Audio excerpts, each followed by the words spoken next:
নমস্কার, সুখের চাকায় সবাইকে স্বাগত। সন্তানের মঙ্গলের জন্য মহেশ্বরের কাছে এইভাবে জ্বালুন নীলের বাতি। জানুন এই বছর বাতি প্রজ্বলনের শুভ সময়। কখন সন্তানের সুস্থ শরীর, নিরোগ এবং দীর্ঘ জীবন কামনা করে মায়েরা ঘিয়ের বাতি নিবেদন করে বাবা মহেশ্বরের কাছে। যতজন সন্তান ততগুলোই ঘিয়ের বাতি উৎসর্গ করা হয়। আগামী সপ্তাহে পালিত হবে নীল ষষ্ঠী। সন্তানের মঙ্গল কামনায় এই ব্রত পালন করেন মায়েরা। এই লৌকিক ব্রত পালিত হয়ে আসছে বেশ কয়েক যুগ ধরে। এই বছর নীল ষষ্ঠী পালিত হবে আগামী 12ই এপ্রিল শুক্রবার। এই তিথিতে গুরুত্বপূর্ণ অংশ হলো নীলের বাতি প্রজ্বলন করা। সন্তানের সুস্থ ও নিরোগ দীর্ঘ জীবন কামনার জন্য মায়েরা উপবাসী থেকে ঘিয়ের বাতি নিবেদন করেন। দেখুন, বহুদিনের প্রথা, বহুদিনের নিয়ম, বহুদিন ধরে মানুষ করে আসছে, তাই সবাই করতে চায় সন্তানের ভালোর জন্য। যে কোনো মাই, একটু রেসপন্সিবল মাদার যারা বাঙালি, তারা সবাই এটা করে থাকেন। কিন্তু কেন করেন, কি জন্য করেন?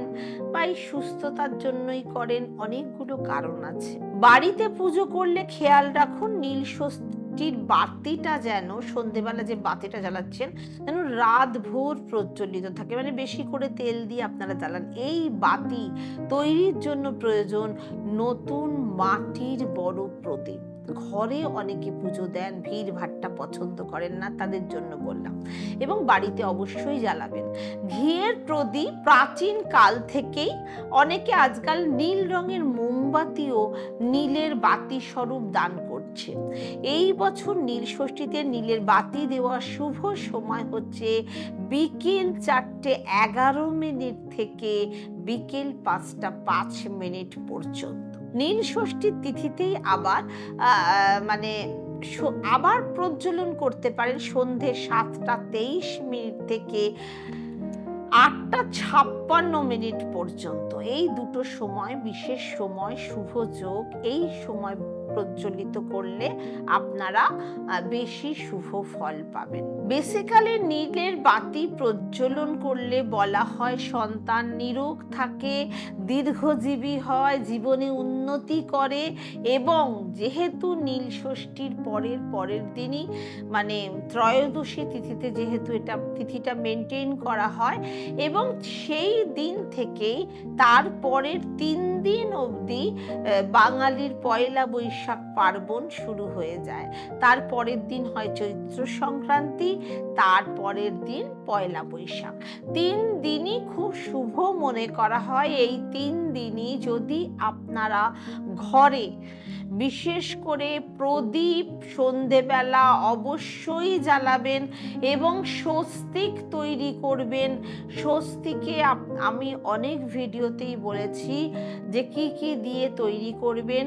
স্বস্তিক তৈরি করতে আপনারা নেবেন হচ্ছে হলুদ, সাদা চন্দন, লাল চন্দন, সিঁদুর, সামান্য একটু কর্পূর, 1 কণা, এবং হচ্ছে আপনার জাফরান। এইগুলো দিয়ে আপনারা গুলে আপনারা স্বস্তিক অবশ্যই মেইন গেটের বাইরে স্বস্তিক দেবেন এবং সেটায় প্রদীপ দেখাবেন। দেখবেন সুখ শান্তি সারা বছরের জন্য বিরাজ করবে এবং সুখ শান্তি অনুভব করার জন্য, পাওয়ার জন্য মানুষ নানা রকম কাজ করে। সুতরাং আপনারা করে দেখুন, নিশ্চয়ই ভালো ফল পাবেন। অবশ্যই চ্যানেলটা সাবস্ক্রাইব করবেন, বেল আইকন প্রেস করবেন।